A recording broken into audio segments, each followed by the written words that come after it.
Welcome to the Under the Hat podcast, the show where we talk about everything and anything that is top of mind in education. The goal is to provide meaningful conversations to what is currently happening in our classrooms.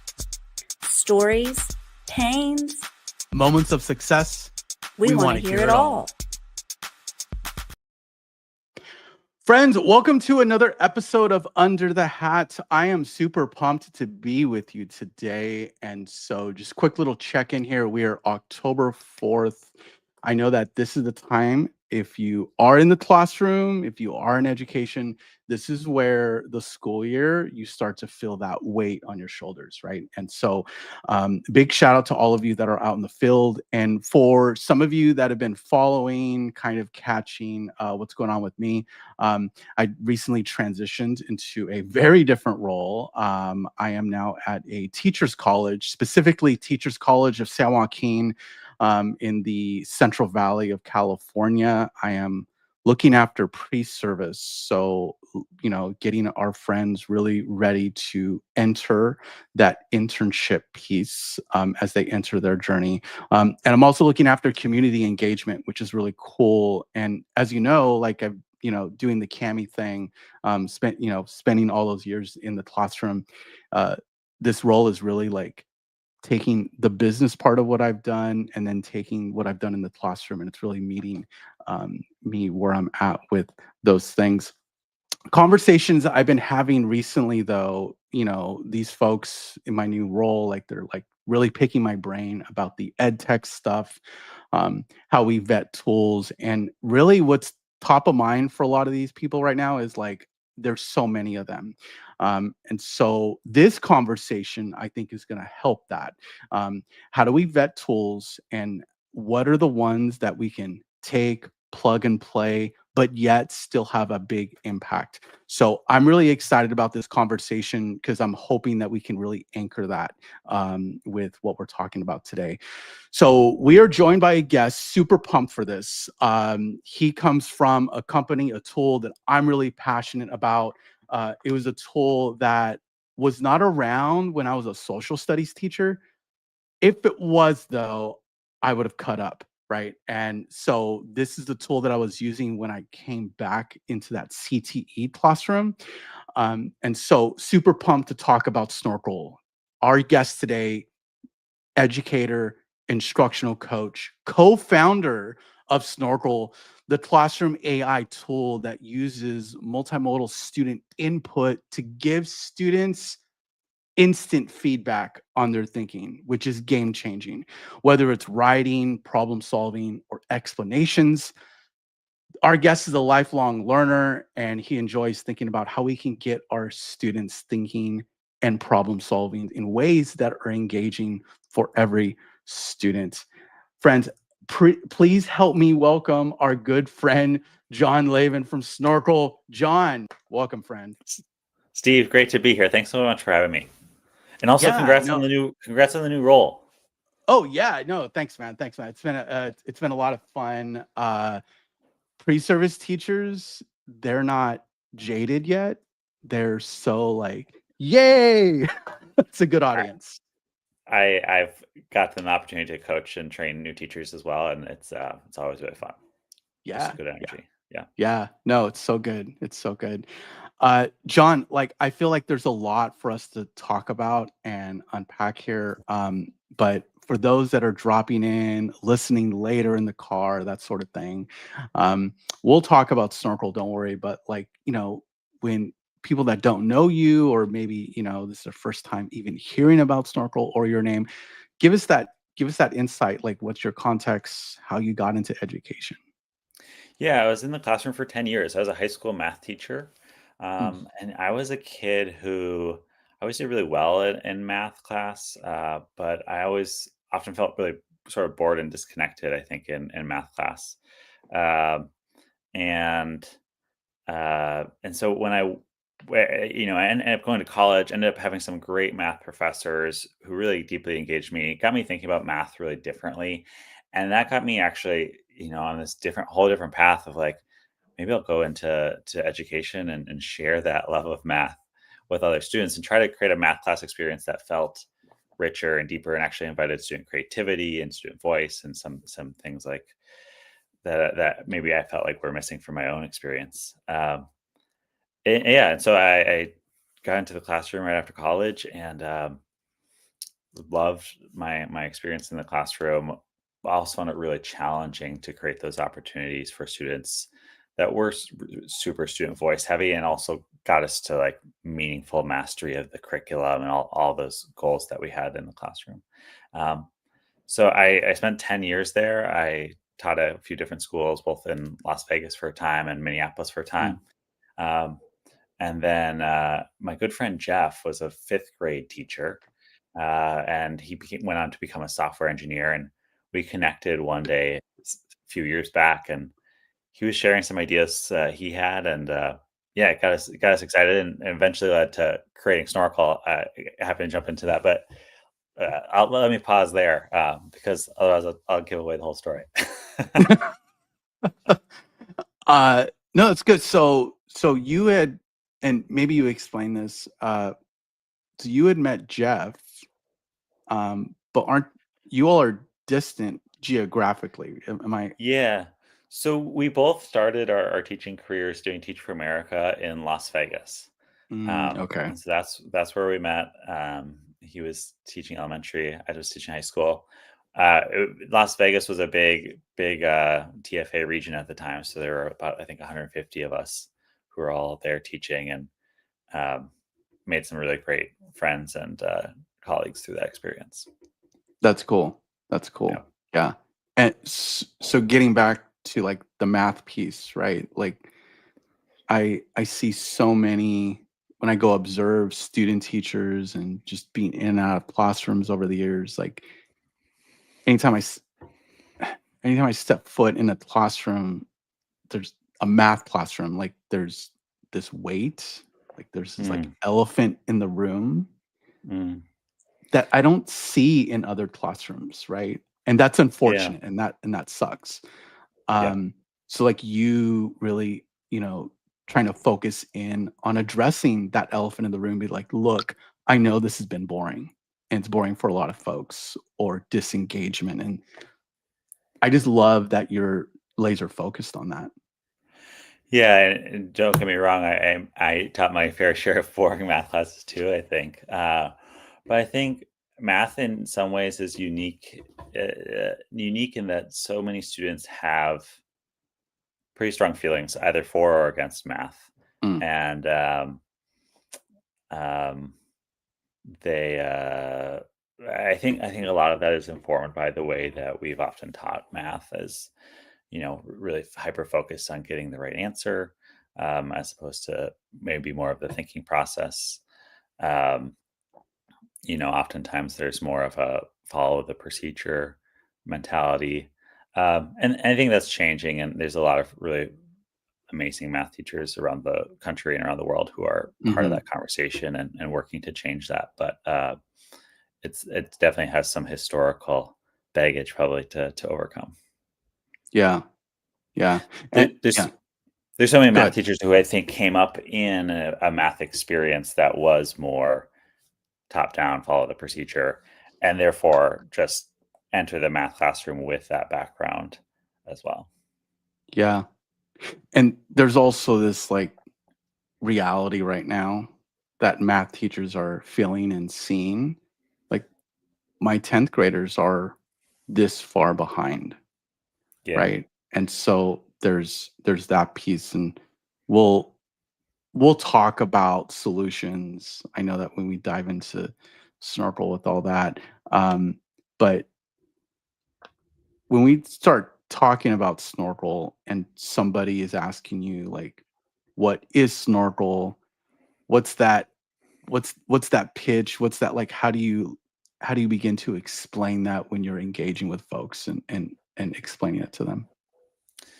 Yeah, I mean, at its heart, what Jeff and I started talking about, this is almost 4 years ago now, was this Mm, idea of like our students have really rich thinking that goes so much further than what you can have students put into a box. Like, there's so many, especially math ed tech tools out there where students put their final answer into a box and it's either all right or it's all wrong. And it just Mm, doesn't capture the richness of our students' thoughts, of how our students can be creative and explain and be open-ended. And so we really started there. If we wanted a tool that could, we wanted something that could capture student thinking in a really rich way. And so Snorkel allows students to record and explain their thinking. We get kids talking more. And in math class, but also now Snorkel supports other subject areas as well. You can use Snorkel in any mhm, class, but we started in math class, and um, it gets students talking more. And then we use AI to give students feedback. And we're trying to be really thoughtful about where does AI fit in that student thinking process. Because as powerful as AI is, it also has so much power. It can actually, I think, sometimes undercut the opportunity for student thinking. And so we're trying to be really mindful of where does that AI support come in? How do we use it to celebrate what's going right in students' thinking process? Ask them questions about what's going wrong, and really support them to feel like they can think through it themselves and make the growth that they want to make. yeah. Yeah, I love that. And I've used, like I mentioned at the top of Yeah. the episode, like I use Snorkel myself. I think that what I love about it is that like it's versatile. Like Right. you can have it measure anything and almost give any feedback. Like I was using it for a lot of like career readiness type of purposes, Cool. Yeah. right? Where I was scaffolding the resume writing process. Like, Okay. hey, Yeah. here's uh for your you know, for your I don't know, objective of a resume or your like the about me part, right? Like Yeah. um how do you sell yourself? And like and this, like this concept of like, oh, checking for understanding, giving that Mhm. feedback. Like for years we're like, oh, teachers go do that, but we're actually not giving you the mechanisms and kind of the space to do so, right? And they were getting like on the fly, just like, oh, I didn't think about doing this, and like within the writing, the narrative context, it's super powerful. Yeah, teachers' jobs are already very demanding, and so the support we can provide teachers as far as being able to give every single one of their students feedback immediately, taking Hmm. some of that lift off. Um, but then also, I think the other important part of it is we don't just give the students feedback; we also give teachers insights into their students' thinking. And so, instructionally, we think that's really valuable. Like teachers are part of this loop. It's teachers in the loop with AI, Yep. as opposed to just a back and forth experience with students and AI. Yeah. Yeah. So in the early days, like you and Jeff probably like, hey, there's this pain point or maybe several, right, that you had identified. Mhm. Was it one of those things where like AI is the solution? Like, was it like the chicken or the egg, or it was more about Good, good, good question. No, I mean on it. So we actually didn't start off with this with as an AI tool. hmm, Um, our original premise was we were going to be like this. We were going to be like this social version of Khan Academy, basically. Like we thought we were going to have students record and explain rather than watching Sal Khan uh explain his thinking. We were yeah. going to have students explain their thinking and record, and then watch their classmates and give each other Mm, feedback. And we had some really elaborate designs around like mm, we were going to group them, and they're going to get collaboration points. And we showed this, we like mocked this up and had started building some of these features. And we spent a year doing teacher interviews where we would do one-on-one like 60-minute teacher interviews for like for like an hour. We would record them, and we just ask them questions and show them what we were working on, and we pay them, we give them a gift card to thank them for their time too. But I think mm, we did 250 teacher interviews that year, and what we heard over and over again were teachers were really excited about this idea of students explaining their thinking and showing their work, and so the multimodality of Snorkel. Students see a whiteboard where they can type and draw and speak. Um, but we also had a lot of, I think, skepticism from teachers around how good were their peers going to be at giving each other feedback. Um, if a student's really struggling, is that going to be a tough video for their peer to watch and to support? I think there's some really interesting questions that came out of that. Right at that time, as we were having all those conversations, was when all these big AI tools were coming online.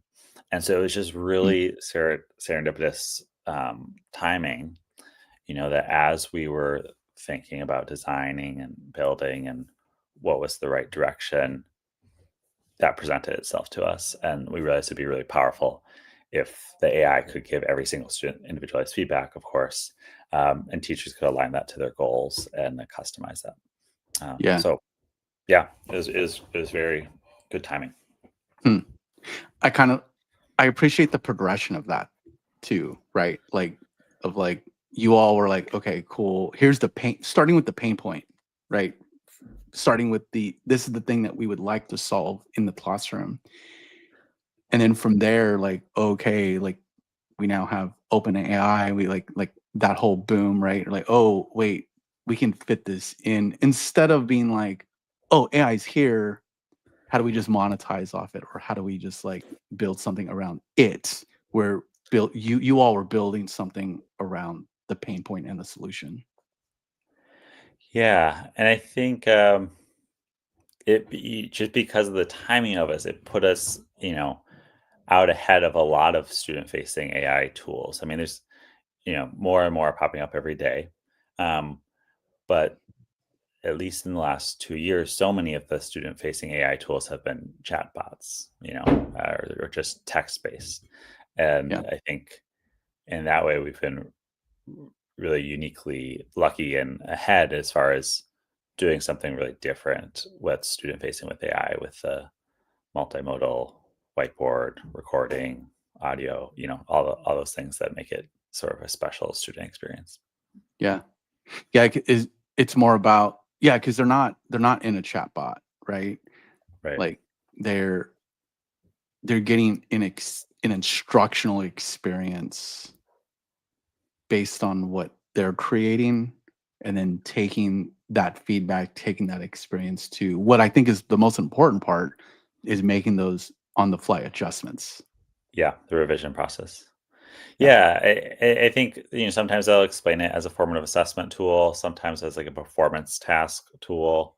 Um, but really, we're giving students this feedback and then they're allowed to resubmit and adjust and make improvements, but it's not as but we try to introduce like a little bit of cognitive barrier there, and the fact that like they can't just fix their response by typing in, you know, 4 extra words. Oh yeah, I forgot to divide. Like that's Mhm. doesn't engage the brain enough, right? And so to retry, they actually need to re-record, or they need to recreate their submission in a way that we think is meaningful, put some of the lift on the students' thinking, and supports them. I've also thought about how Snorkel could be used in like the instructional coach, like Yeah. the leadership setting of like sometimes you need feedback from your staff, you need tasks done, and you want to create those types of solutions for the adults in a district or campus. So like I submitted and you probably know what I'm referencing, but like I submitted some sessions for a conference out in California. They actually use Snorkel for the Oh yeah. submission process. Right. Uh which I was like at first I was really excited and then it went That from like, "Oh wait, do I suck at this?" was it hard? It was well, it wasn't that it was hard, it was just like normally with a session, you're just like, "Oh, I'm just gonna get this in, boom." Yeah. But it put me normally what students experience, like, "Oh, you're actually not done because you can grow in this way." Like it forces growth. Um, Yeah. Yeah, I think, yeah, in that case in particular, yeah, it's sort of positioned that so that you had as an applicant had to submit a Snorkel response explaining what your presentation was gonna be on, right? Yep. Um, Yeah. and I think there's value to the AI feedback, but there's also just value to being forced to articulate your thinking out loud, and like the metacognition that activates for a student and for an Yep. adult Yep. is powerful. Like that is a learning experience in and of itself. And then if you can add in some AI support and feedback and hopefully some praise as well as some opportunities to grow, um, I think it's a rich combination. Yeah. So there's the recording piece of it, right? So just to be for folks that have not experienced Snorkel, is the Yeah. AI measuring maybe what they're typing and writing only? What their Yeah. Is it okay if I show it audio? real quick? Yeah, absolutely. That would be Yeah. a good boom. Here we are. Yeah, great. Yeah, so to answer your question, we are giving them feedback on both their visual and verbal response.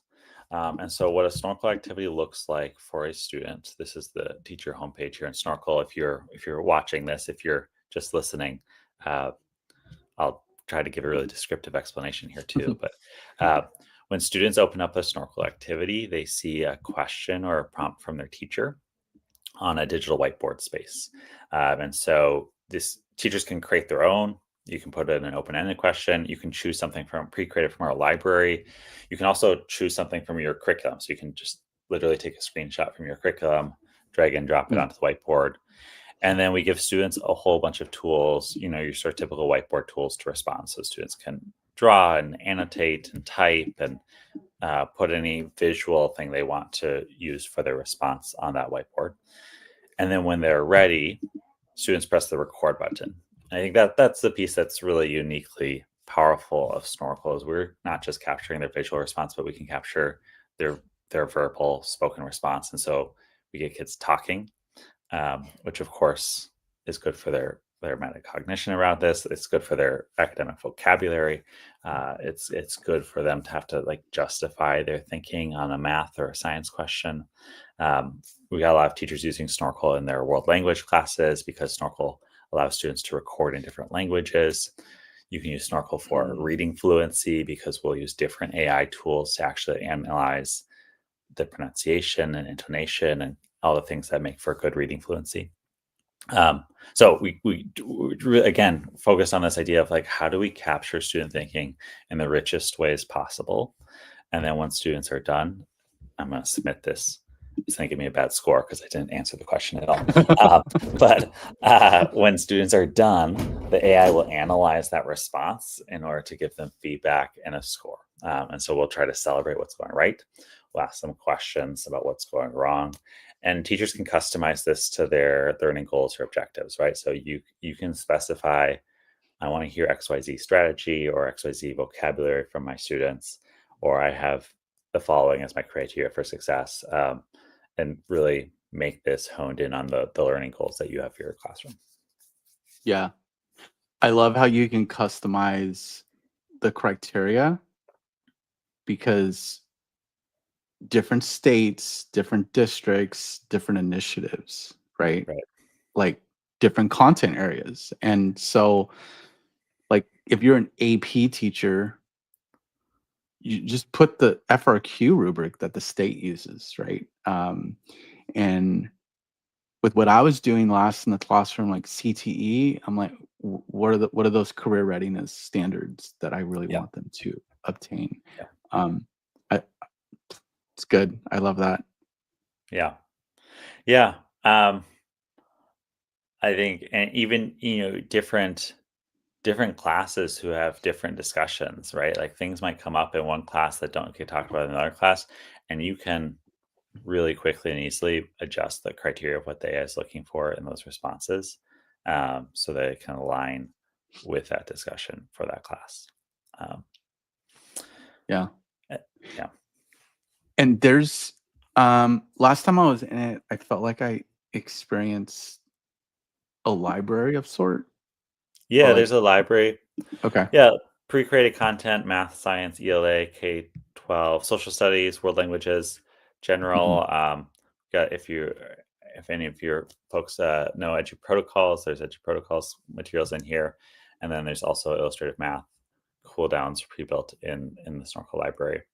You can search by standard or topic or grade level, and then teachers can also create their own. So they can come in here and they can actually drag and drop, copy and paste any content they want to that whiteboard, and the AI will analyze it and set up an answer key and show it to the teacher and say, "Is this what you want?"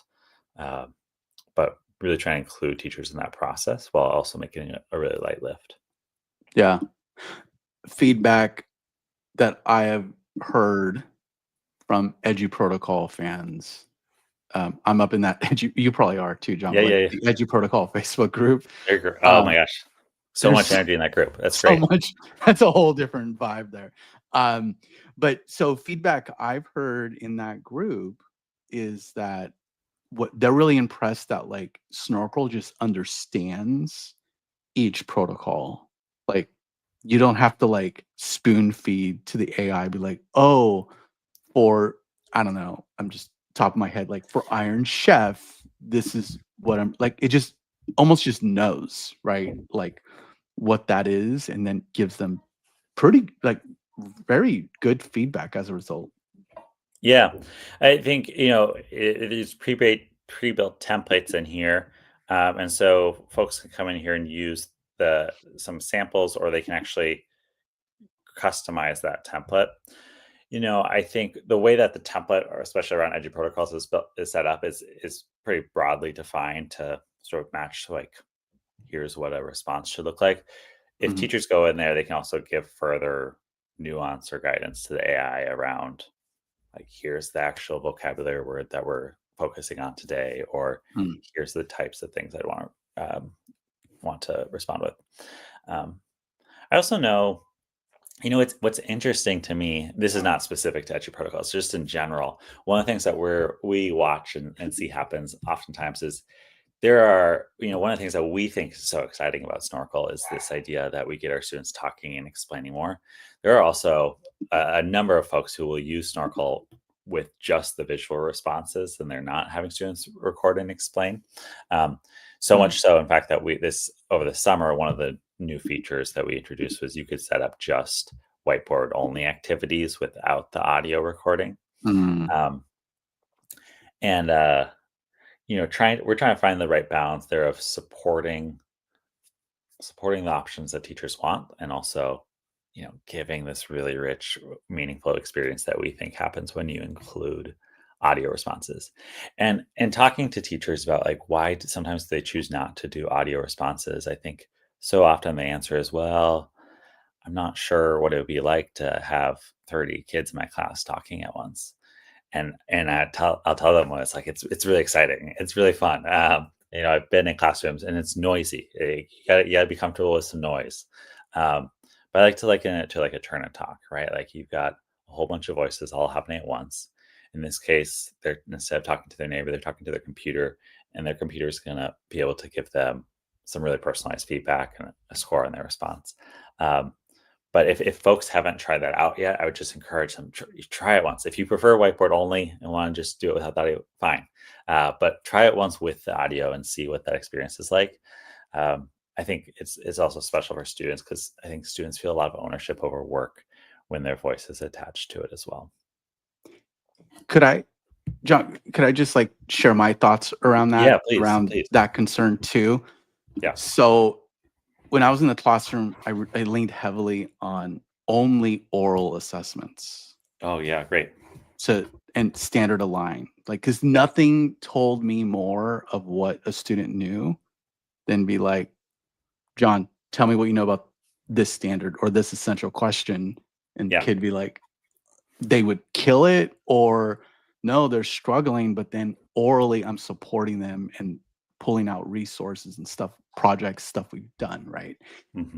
The other thing too, and I think sometimes where teachers kind of shy away from it, is that if those communication skills have not been developed, it's uncomfortable for a teacher to like pull that out of them. Yeah. make that risk, be okay dealing with the anxiety, right? And there's like all these moving parts Yeah. with that. Yeah. But I think like I love your just like your approach or your guidance and advice of just like just try it once, give it a try. And I would take that almost a step further to say like give it a try, let them read the feedback, and then have them try to do it again, but with a partner both talking it out Mm. together, and then Yep. see where the metrics change. And like, so teaching this Yep. concept of like, you don't have to do life on your own, right? Mhm. Why are we still trying to make school that way?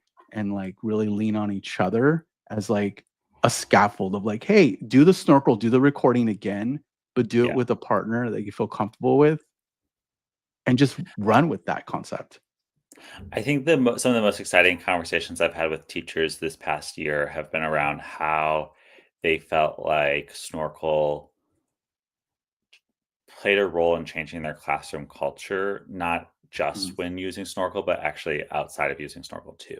So I'm thinking of one conversation in particular where a sixth grade teacher who she explained that she felt like because of Snorkel, her students were getting a lot more at bats at talking out loud and explaining their thinking, and she felt like that confidence of them sharing and explaining their thinking then was transferring over to students being more willing to present in front of their class and their classmates and do some of those things in the context of the class community as well. Um, and I think classroom culture is a big part too of getting kids comfortable talking, right? Uh, and so there is a section in the Snorkel library of getting started activities, and there's some fun things in there, like mhm. explain how you would create a peanut butter and jelly sandwich, or if you're going to eat macaroni and cheese, do you do it with a spoon or a fork? What um, and you can set that. You can also another thing I've invited teachers to try is you can set that as an audio only activity, meaning that Mm, it's going to require students to speak out loud, and those are low risk things, right? Like that is even with a high schooler, you could probably convince a high schooler that they could explain their thinking about a question like that. And I think that sort of just opens up space for like this is the culture of our classroom. We're talking, we're explaining. We can do that in Snorkel too, and that becomes a lot of fun. can can I just also point out that I've never thought about this until right now. There's no video, right? And Yeah, so there's no how many kids hate to have right. their face shown, Oh and yeah, I'm sure that's intentional.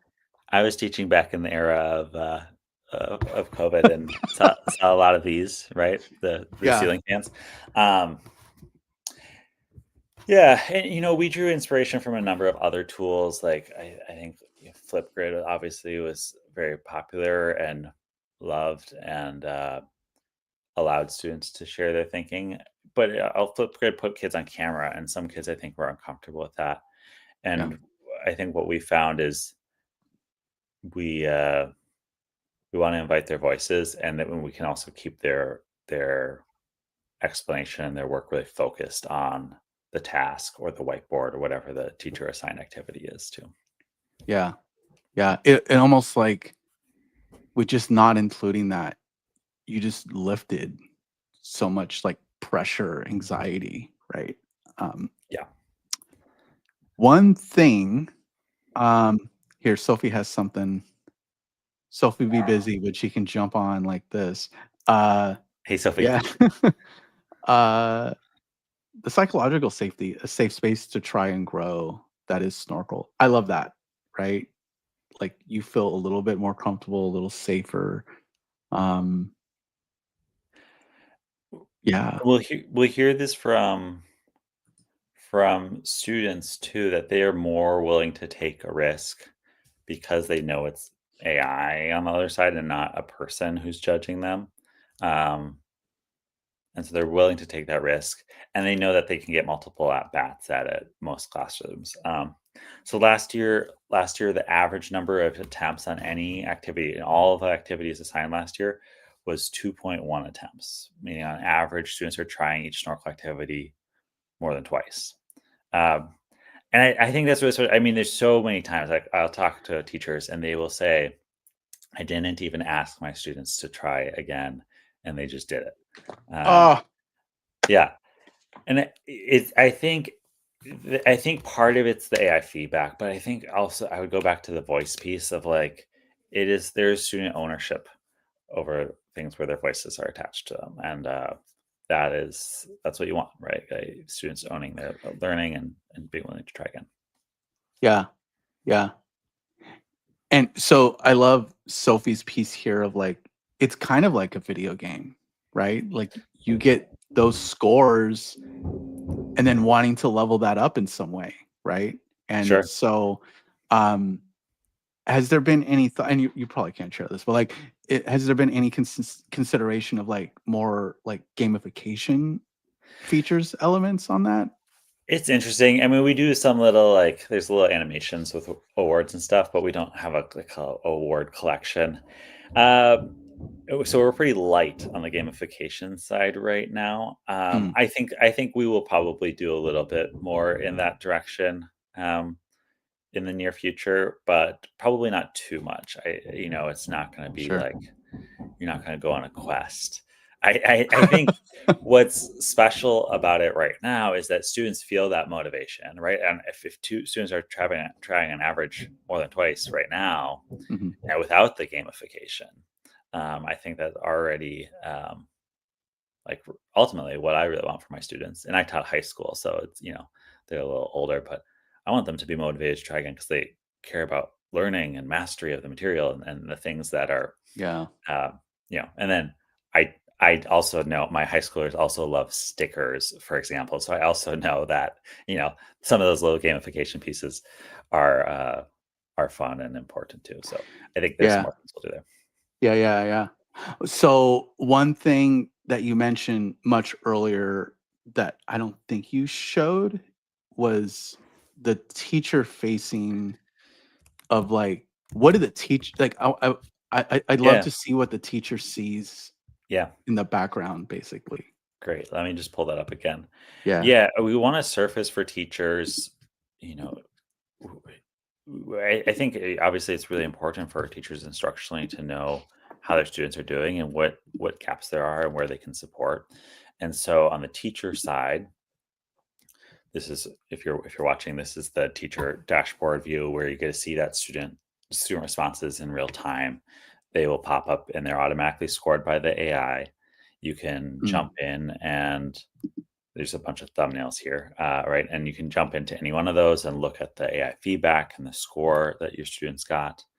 Uh, and then the AI will analyze the whole class and it will identify trends and insights. So it will identify what are some of your top student responses in the yep. class, what are some exemplars that you could pull from. Maybe you even use it as part of a class discussion. I've talked to some teachers who've done some really great things around this, and they've like played a video of a student who got a 4 out of 4 and had a class discussion around like, let's write down what made this into a 4. Turn and tell your neighbor what made this a 4. Great. Mm, Now, can you go back and use these same ideas to improve your response and sort of give students the opportunity to improve their work that way?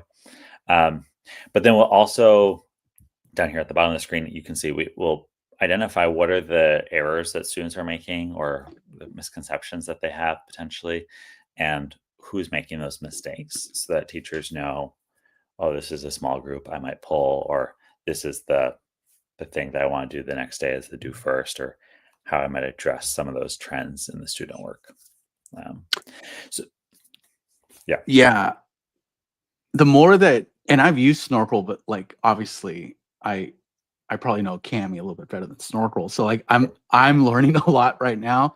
What I've never played with, if you scroll up a little bit, yeah, what when you go to export, I'm yeah. assuming it's like a CSV.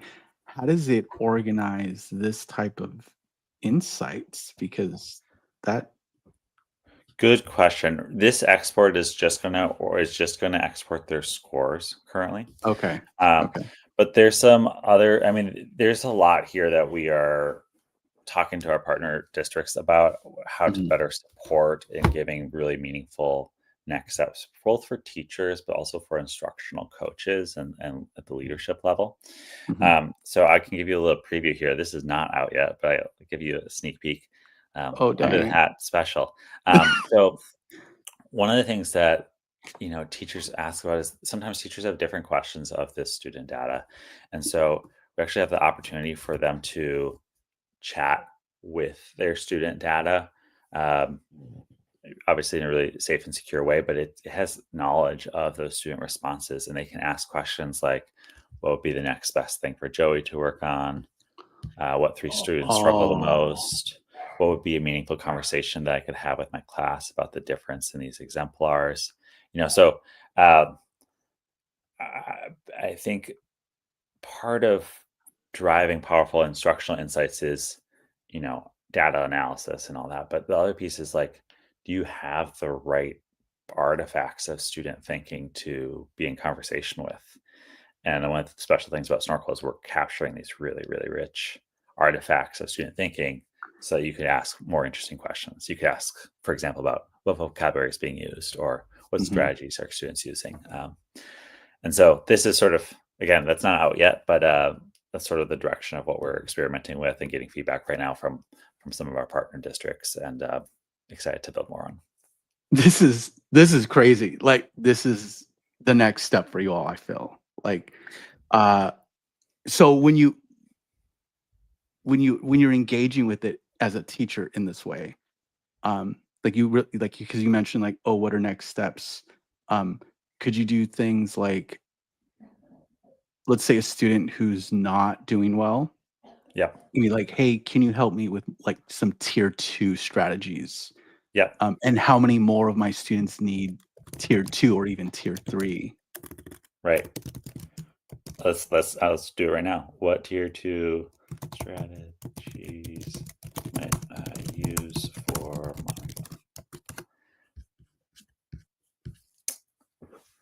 um yeah, I think, Mm, and part of our, I'm not entirely sure in what form this is going to take when we release it. Like, what we might actually end up doing is not a chat experience, but more of like what we're learning right now from folks is what types of questions they want to be asking, and mm, then we can sort of formalize that.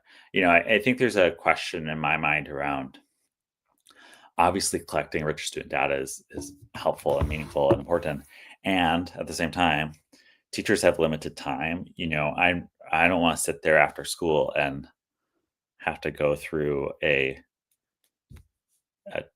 40 message conversation with an AI tool to try to figure out what I'm doing next, right? true. Um, and so I think this is really cool and flashy, and it looks great, and I think it is. I think it is great in many ways, but I think we are also thinking strategically around like what makes this actionable for teachers, what makes this actionable for instructional coaches or whatever level of leader wants that visibility, and yeah, Yeah. how do we serve that? Yeah. And so the other thought that I have too was like, based off an assignment you push out with Snorkel, can this experience give you like almost like curate a next exam or a next assignment, right? Like kind of like based on how they performed, here's something you can do tomorrow. Yeah, it's something we've definitely considered. I think, and we might do, but I think one of the things we often think about is, when is the right next step to do another snorkel activity versus when is the right next step actually to do something instructionally different in your classroom. Mm, Um, and and I think both Jeff and I share this philosophy from our experience in the classroom. Is um, we don't think that most great lessons don't happen entirely on the computer. A lot of great lessons involve class discussion or using whiteboards or doing other types of things. And so, and you'll see, you'll see this when if you use Snorkel, is like, we are not trying to be the whole lesson. We're trying to be this one part of the lesson that we think is especially meaningful to leverage technology for, which is, can we make every single student feel heard and seen and give them individualized feedback and collect really rich data for teachers. But there's other parts of the lesson that maybe I would suggest should either be a different tool or maybe not on a computer at all. And so that's also part of our framework and thinking about sort of next steps. And it's such an important piece for a company like yours to really embrace that, like, the expectation is not to have kids on screens Right. bell the bell, right? Or on Right. one tool, like bell the bell. I just love because this isn't always the case in ed tech. You and Jeff bring that teacher brain to it, which is just so important, right? And, obviously revenue's a piece and growing a company's a piece, and you have all the businessy parts of it. But I just feel like your messaging is so authentic in a space that we desperately need that kind of voice right now, where it's about the learner, it's about the teaching. It's not always about the tool. Thanks. Yeah, I mean, both Jeff and I think view ourselves as educators first, and yeah, it's an honor to be able to do it, and we get to talk to so many awesome teachers every day all around the country who are doing great things. So Yeah. it's been a lot of fun. Yeah. Before we get into the tail end of things, I do have one more, like, I guess, technical question, and Yeah. I understand what I'm asking is probably a lift. If it, I know firsthand how big of a lift this would be.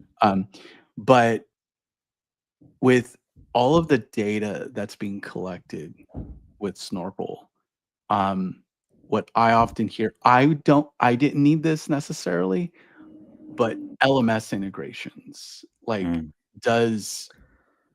is the plan to speak to an LMS at some point? Maybe you can't share that, but, like, I just see teachers, a lot of them being like, well, I need those scores in the place that I need it in, kind of thing. Yeah, it's a great question. We get it pretty often. So right now we use Google or Microsoft single sign-on, and rostering is automatic when you share a class link or a join code, and so that's all fairly simple. I think over the next 6 or so months, we will probably add some rostering integration options for districts that want a top-down rostering solution. I think LMS integration has a few components, one of which is around rostering and sharing activities. I think the other really common one is, like, can you export your scores back into your LMS? And I think this is another one where we have mixed feelings about that. And partially because we most often will talk about Snorkl as a formative assessment tool, a practice tool, performance task. But we aren't going around talking about Snorkl as a summative assessment tool. And I know that teachers sometimes do use Snorkl for grades. It's not how we advise using Snorkl. I think part of that has to do with, like, one of the things that makes Snorkl so special is this students get to attempt multiple times. And so there's questions there about, like, how does that grade fit into that vision? And what kind of extra pressure does that put on you if you know that your oral performance is being graded? I don't know that we'll come down hard one way or the other. Like, teachers obviously will have the power to do what they want, but certainly an LMS integration may lend itself to encouraging more folks to be using those activities for grades too. Yeah. So I think it's a mixed bag there. I think that, that's Sophie brings up a really good point too. Is, like, not everything is a grade. Yeah. And that was always the culture shock with my students, because, like, the only thing I graded was the oral summative. So then everything else, are like, they wanted to hand me everything. I'm like, I don't want that. That's for you. And then they're like, well, what do I do with it? I'm like, does it help you answer the essential question? And they're like, oh yeah, it does. I'm like, that's why you're doing it. Like, that's the purpose. It's not like some inflated number now that's actually not showing in the grade book what you know or what you don't know. But yeah, Yeah. There's lots of great discussion I think that can happen around grading and its role and then how it fits together with formative assessment and feedback. But clearly, students benefit from more feedback, um, and giving them at bats that don't feel high stakes can be really valuable for a lot of kids, I think. 100%. Yeah.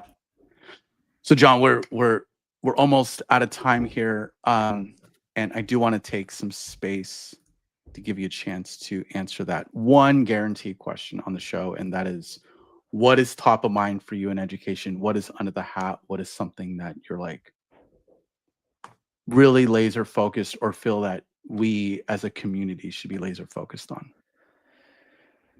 Yeah, it's a great question. There's so many things I think on educators' minds. I went on a run yesterday after work with a good friend of mine who's in the classroom, and you know he's using a little bit of Snorkel for fun, but he's also thinking a lot about all the classic teacher things around student behavior and Mm, class size and all those other things. So I think I'll answer from my perspective or lens, sort of more in the AI and education world, but also just want to acknowledge that for a lot of teachers, there's a lot of things that are really relevant that are less to do with AI. Um, I I think that one of the things that I think AI is really good at doing, of course, is helping us to do our work quicker and faster and actually do less thinking. And I think our job as educators and as teachers is to help our students do more thinking. And so I think that creates a particular challenge for ed tech as it works to integrate AI. Is how do you position AI in the classroom such that it doesn't diminish student thinking but supports more thinking? How can we get our students more deeply asking questions, but also working towards mastery and all the things that go into good learning. Um, and that's just something that is constantly top of mind for me as we think about how we continue to build Snorkel and support more teachers and students and what impact that has. I love that. Like, let's figure out how to think more in a Yeah. world where maybe the expectation is that we're thinking less. And we need great teachers who are going to challenge their students with that, because students don't always like thinking more. Like, and adults don't either, right? Like, I think that's just natural, right? Like, there's times where it just feels really good to have ChatGPT write your email for you, right? But but we need great teachers who can challenge their students to think more, and hopefully we'll build the right tools to support them to do that too. Love that. John, thank you so much, man. Really appreciate your insight, your brain, like all the things that you shared. I appreciate it. I know people that are gonna be watching, listening, appreciate it as well. Just big shout. Thank you. Huge thank you for having me. Really excited about it, and yeah, really appreciate it. Awesome. All right. Friends, enjoy the rest of your weekend as we get into October. Appreciate all of you likes, messages, all of that fun stuff. We are taking a few episodes this month. The 25th, I am at a conference. We were talking about Edu protocols earlier, but John Carippo's doing a conference out in Sacramento, Vibe Shift. So I no pod that weekend. I'll be out there. I'm speaking on a few different topics out there. But we're jamming out all the way up until December. We'll take a break in December and then be back with stuff in January. But as always, keep your hats on, but your minds open. Until next time, take care.